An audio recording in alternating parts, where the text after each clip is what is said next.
I am 50 pages in. Here's my honest review of this. I'm very grateful we started with the Rysam POV. I really am upset by the fact that it's only about Feyre, whatever her name is. I do not want to sit through 200 pages of her doing nothing at the spring court with Tamlin. And of course, the first thing she does, she talks about painting. Feels like a random thing thrown in to provide her with some personality. Would you want anybody to hear your thoughts? Would you want to send messages in your brain to another person? Do you want to be Charles Xavier? Because I would not want to do any of those things.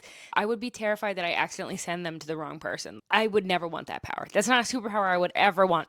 Every time I read that, I'm like, that's crazy. Why would you want to do that? It is very funny to hear straight men talk about how their duty is to sleep with a woman, how they are burdened by this duty, how this is difficult for them, how this is somehow a challenge for them, where that is nothing near the reality of straight men that exists in our universe. Also, with Alicent knowing about it, the maid lady, I thought it would have been more interesting had she asked for money. More tension, more build. So far, it doesn't feel really stressful. If she's going to be a spy, it should feel stressed. She should have tension. There should be intrigue, and it doesn't feel like anybody is suspecting her of anything, and they're just kind of going along with it. I'm hoping it gets better. We'll see. Thanks for watching. Have a great day. Bye.